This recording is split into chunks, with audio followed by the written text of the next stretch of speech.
What's up guys, my name is Champion, and Nidus got a rework this week. Nidus still remains my favorite frame, and I figured out an insane build for him here, which allows him to nuke the room, to have insane amounts of health, and be unkillable, to put crit chance on your weapons, and much more. If you want to see the whole thing, stay tuned. I'm quickly going to explain his changes and his abilities, and then we're going to get into the build. Start out with his one, Virulence. This is Nidus' bread and butter. You never want to subsume this.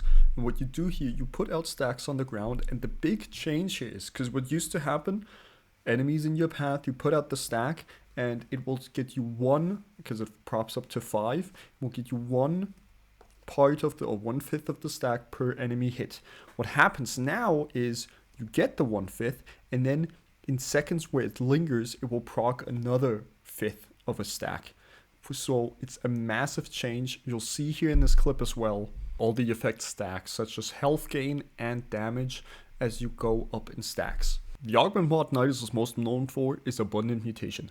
Abundant Mutation is the augment mod for his 1, and what it allows him to do, his stacks that he gains by putting out his 1, they get scaled up to 500 now with the changes. It used to be at 300, and his normal used to be at 100, now it's up to 200.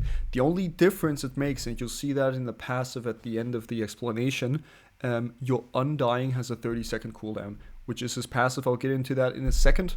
But in the background here, sped up, we can see me gaining some stacks, and actually gaining stacks on the actual missions takes a while. It also gets increasingly harder to gain stacks because you're putting out more and more damage and you're killing enemies faster. It's pretty easy to just spam this, especially with extra casting speed, when the enemies don't die instantly. If you have to group them up again, or here I have to respawn them again, it's a little bit more difficult. It takes a while to gain these stacks, but still, I'm really happy about them doing the change up to 500 now. You'll see as soon as it's completed, you get that symbol that you're at max stacks. You get that at 200 without the mod, and at 500 with the mod, and you're still doing pretty good damage with this one. This is on base strength. And we're doing okay damage. This also gets multiplied by extra strength you're putting on here. For Nidus' 2, it's called Larva. You can compare this a little bit to Ensnare or Max Pull. This is a pull ability where you put up the Larva and then you pull everything in pretty quickly. How this works in practice, this is base range, not max range. It's not too bad. It pulls everything in really close and they just cluster on each other. And then it's perfect for just casting your 1 on here to gain stacks. You can even, while it's still in the middle of it, you can kind of turn it off, or you can just recast it and it overrides it and it puts up a new Larva and everything gets pulled over there, so you can kind of move enemies around. At the 3, we have Parasitic Link. What Parasitic Link does, it scales with your strength. So you're increasing your damage, so you're increasing weapon damage and ability damage, and you're getting resistance on health damage. So this is really, really good, especially when you run into the later levels and high damage enemies, especially because you don't have any shields. You just have your base health, that has to be high, and you need a high resistance on that. You'll see here how this works. I just have the target linked. I can't do any damage to it. I kind of have to stay in link radius, but I can kind of walk. I can walk away, I can walk out of range, and the tether will still be there, but only in range I get these bonuses. The augment mod for this ability, we have Parasitic Vitality. I'm going to go into this when I explain the mod build, but the interesting ability I want to showcase here, or the augment, is Larva Burst. Larva Burst is pretty funny. It's one of my favorite abilities because it's just kind of goofy. You'll see here in a second once I spawn down a bunch of enemies. How Larva Burst works, once you cast your normal Larva, anything, or your 2, anything gets pulled in, and if you recast it, it will explode in toxin damage with every enemy affected in there and grabbed by your Larva. I think it's just me, but I think it's absolutely funny just pulling everything close and seeing them burst into the air. You can also have this augment on and just cast your 2, and if you don't pop it again, they won't move. So if I just watch this run out here, nothing will happen. But if I recast Larva Burst and then I activate it, everything just gets blown up. It's amazing. Going back to the Parasitic Vitality mod, this is insane. So, based on your max stacks of your stackable ability, also going up to 500 if you double the augment mods, what you can do here, it kind of acts like a vitality. So you can only put this on and not put on like Archon Vitality. But what it does here, you get extra percentage max health based on the stacks you have. And this can scale you to like 100,000 if you mod it right. You won't ever need 100,000 health on Nidus. You're cool with 25k, but this mod will be essential for late game Steel Path builds. Coming to his last ability, Ravenous, it's also design-wise absolutely amazing. If any of you have watched JJK, it's like putting out a domain expansion of just anything infested around you, and it targets enemies in a way that they get staggered, they get hit by these little mites, these little, I don't even know how you would call them, and then they get staggered, kind of like forced to dance. You'll see this here in a second, and then you get a bunch of health regeneration based on your ability strength. It looks absolutely amazing, and you need 3 stacks to cast it. You used to need 1 stack for your 3 and 3 stacks for your 4, but that 1 stack for your 3 got removed and converted to energy, and your 4 still costs 3 stacks to cast. But I totally love the concept of a character like putting out a domain expansion, kind of like Uriel. Going back to his passive Undying, what it does here, anytime you go down, or you regularly go down, it will give you like a second chance. We'll say Undying, and we'll take 15 of your accumulated stacks. We're quickly going to go through the showcase. That's why you do need stacks also for this passive. So I just took lethal damage, I died, I get 5 seconds of invulnerability, and then I can get the Undying stack right again. And it just keeps proccing and proccing. Every time you can see in the bottom right, I'm losing 15 stacks. But as soon as I go to underneath 15 stacks and I take lethal damage here, just need to wait a second for these guys to kill me here. Please shoot me. And then as soon as this happens, I will go to instant death because I can't have less than 15 stacks. If I'm in a situation where I have abundant mutation on with my stacks, of course I can go up to 500 stacks. But what happens here if I die, I'll lose 15 stacks and I'll have a 30-second cooldown. So I've gathered 500 stacks, I died. Maybe then I'm not careful again. I have 500 stacks here, which maybe took a few minutes. And then, oh, I'm dead. I lose all my stacks. So with the abundant mutation, so with a bunch of strength and a bunch of power comes a lot of responsibility. And capping it off, last augment mod. Sadly, every Warframe has one that is just not useful. With Nidus, it's Insatiable. What Insatiable does here, usually when you're standing in your 4, you get 60% extra stacks. It will give you 100 extra stacks, and it even goes above that. Yeah, it might be nice for extra stack gaining in short missions, but also in short missions you'll have other difficulties why this just wouldn't make sense. I would love a character, or I would love a Warframe where we have 4 augment mods and they're all extremely valuable and always on the kit. That would be amazing. Okay, let's get straight into the build here. And another fun fact for you watching here, the helmet is probably made out of, or Nidus is probably made out of the same material these helmet walls are made out of.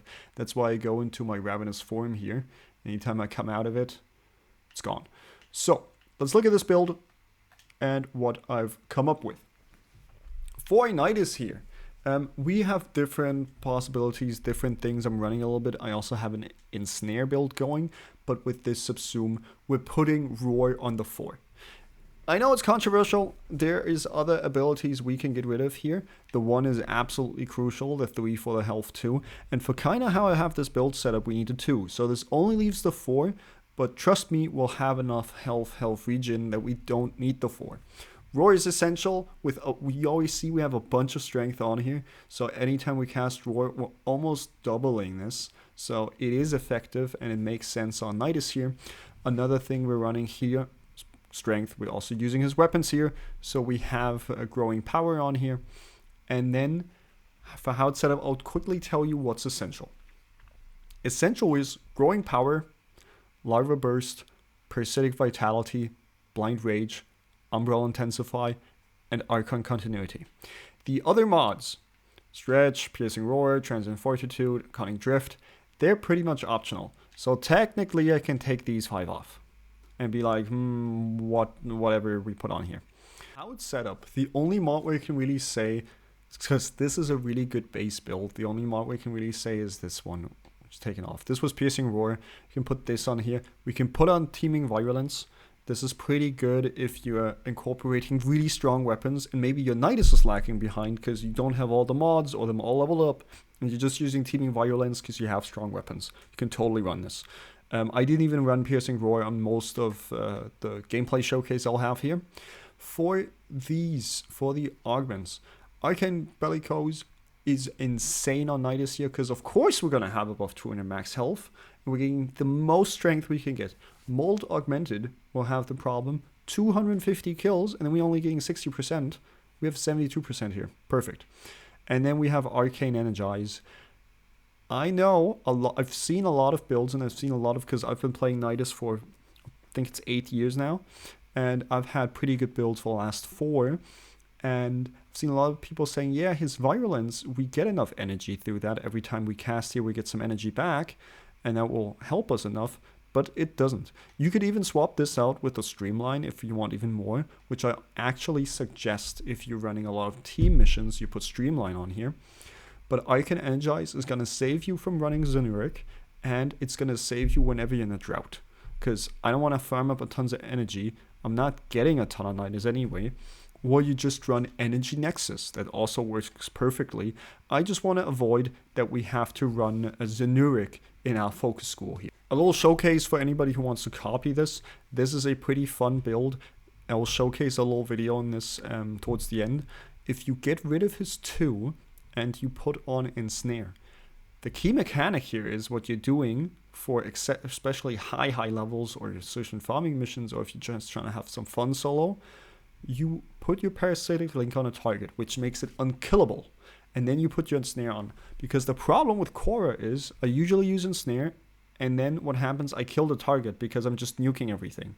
This way, you can't kill the target that has Ensnare on because it has Parasitic link on it. And then you're always pulling in enemies. It is perfect. So this is the build. I'll showcase a small video, but I don't want to make this the main focus of the video. I kind of want to get into this one. For weapons, you can use anything you want to. I'm using Fenmore, but you can use anything. You can do single rifle. You can do single shot bursts. You can do spread fires. You can run a Brahma or a Kuva Zar to just burst the room. It's all possible. So for weapons, run whatever you want, have fun. I suggest having a Kuva Nukor and a pretty high range or a primed reach using melee to just cover the space. And the Nukor, this is just an example build, will do a lot of it. This is my Nukor build. Here's a Fenmore build. It's not really going to help you with crit chance, because if you have teaming Virulence on here, you want to run something with crit chance, like for example the Exceltra or maybe the Soma. And this is my Cronin Prime build. Also not perfect. This is just an example. For the pet, you want to be running maybe a Volta Profiler, but also the cool thing here with Nidus and how this build is set up, run whatever pet you want to. If you want to run the Smida Kavat to get a little bit of extra loot, run the Smida. Perfectly fine. For Focus School, if you don't have everything modded out yet, you'll probably benefit in a team mission from Zenuric. I'm just trying to be honest here. I used to run Unairu on him, but he doesn't need it anymore because he is just way stronger now. So it's either between Madurai or Narman, depends on how much you want to use your melee weapon. So one of these, I usually go with Narman, usually go with Madurai, just because I get that extra damage. For the Archon Shards, we want to be running 1 yellow casting speed Talforge. That's the only essential one. Anything else, run whatever you want. And if you really want to, especially you'll see the Larva burst in this build in a second, all the toxin damage. The other thing we could do is run 4 Talforged green shards. If you have them to spare, put them on here because that's where it's going to be useful. But you do not have to. I'm just running run green to up that toxin damage a little bit, and running run for the recovery since we don't have our 4, but also not essential. And I'm running an energy max shard, just had it on Nidus forever, but it's also not essential. You're totally chill with the casting speed shard. Roy can be kind of expensive, so the energy max shard helps in that sense, but it's not a must. So how does the build actually function? How do you do this in gameplay? First thing you can do when you spawn in with some energy, you can hit a 1 to just fill that up, or you just grind through some targets until Arcane Energize procs and your energy is filled. And then what you want to do is you just want to keep putting out your 1. Important, don't activate Rhino's Roar at the beginning. Don't activate that, you'll do way too much damage. You'll kill everything instantly without gaining stacks. So that's really important. Just keep putting out your 1 and then wait till you build up some stacks. Find like hallways that are really long. Make sure it's not too wide so all the enemies can funnel. And if you have your spores on the ground or your 1 on the ground, what will happen is targets that stay on it will gain, you'll get a 1/5 of a stack for every target that stands on it per second. So any long hallways and you're really good. I spread it here in 2 ways. And then you only, because I'm not running Abundant Mutation, you only need 200 stacks to do most what you're trying to accomplish here. I'm speeding up this stack getting a little bit, but this takes me probably around 4 minutes to get to 200 stacks. In a normal mission, in a normal survival, or in a disruption, you'll need about 10 minutes to get 500 stacks. Roughly. I'm fast here, but the more you get, it's diminishing returns. The more stacks you get, the quicker you kill targets, and it's harder to get more stacks. So 200 is a pretty perfect number, and you're not gonna only be using your 1 to do damage. Once you've accomplished this, like you'll see in this clip here, then is the point where you can hit Rhino's Roar, and then you can also start nuking targets with your 2. How Larva Bursts works here, you just need to make sure you have enough energy. You can either funnel that through an Arcane Energize by just killing targets, or you get it through activating your 1 a few times on the spread out area. Anytime you hit your 2 then, and then recast your 2, you'll do this huge Toxin Explosion. Through Arcane Continuity, you're putting on Toxin and Corrosive, or just Corrosive on the Toxin stacks, and through our green shards, we're doing extra damage here. You gotta mind out, or you gotta calculate, we have about, with Rhino's Roar, about 700 to 800 ability strength, just on this build. And with growing power, so we're gaining a little bit more maybe. So I'd say this is probably over 1000 ability strength every time we have Roar up. So 2 does massive nuke damage. It's a different story once you're playing with other people. Unless it's synergized, like with a Korra or a Necros, and you're actually playing an Endol farm, or you're playing a loot farm, and you can talk to each other, what you're using, what you're doing. Here in this case, I'm playing with 2 nuke frames, playing with a Hildren and a Sabagoth, and it is difficult to make sure I get enough kills, I get my stacks. We all know Nidus is probably the best in long survival and disruption missions, especially in Steel Path when it comes to high health enemies. He isn't great for short missions where you also have to cover tons of distance with your abilities like Exterminate, Rescue, and Sabotage, so I really stick to the long form missions, especially if you have a team you can communicate with, or you have other loot frames with you, because it's so easy to pull and kill enemies quick with him. He also has just an amazing fun kit. I promised you guys you'd get one of my favorite builds out of me. This is a Nidus build where we subsume Korra's Ensnare over his Larva, so over his 2. The cool thing about this build, this is just, I have the clip showcasing it in the background. I'm mainly still gaining stacks here. But what I do, I cast Larva, the 3 on an enemy, which makes him unkillable. And then I cast Korra's Ensnare on him. The cool thing what happens here, because usually with Korra's Ensnare we have the problem that enemies just die instantly. Because you're doing the same damage to anything else. Korra's whip just nukes the room. And here what happens, I put Ensnare on him. Everything just gets pulled there, and the ensnared target just doesn't die. It's perfect. So this is a really fun build I used to use for the last 4 years now here. And you see this, they're all bunched up. I have the Larva on him, and this one target is just not dying, and I can keep pulling and pulling enemies. It's perfect. For me, that build's a lot of fun. It's with the current Nidus meta, it's not the most useful. So, especially when you're playing solo, you could use this, but other things will kill faster. This is just a cool and unique build. If you want to test this out, feel free to. As always, I had an amazing time making this video, so do let me know what you guys think about Nidus, what synergies you've come up with. The Nidus rework is really new, and I don't think we have all, because there's 80 things in the Helminth. I don't think we have all builds figured out yet. There's still a lot to come. If there's another massive revelation, I'll keep you guys updated. For the general sense on the state where Nidus is now, just as a conclusion, For me, Nidus, he's kit-wise and style-wise, he's my favorite frame. I've said that a lot. I love him a lot. And this rework has just made him more viable. Because for the last 2-3 years, ever since 2022, he's just been kind of laying there in the not used box. And I like these kinds of reworks DE does, where they really keep the existing kit, not totally rework a character like they did with Ember, and kind of just optimize him for just the current power creep. Because Warframes are getting stronger, everything nukes quicker, everything has agility, everything has crazy abilities, everything needs Nourish and Roar on it, even like this Nidus does. And that's why it's really cool to see a frame who just does the basics, and does the basics really well. From this design or from this add-on, I totally approve this. And I also think some of the older frames, especially like I'd say maybe Banshee, should get a few changes just to its kit. Just to her kit to improve further upon this.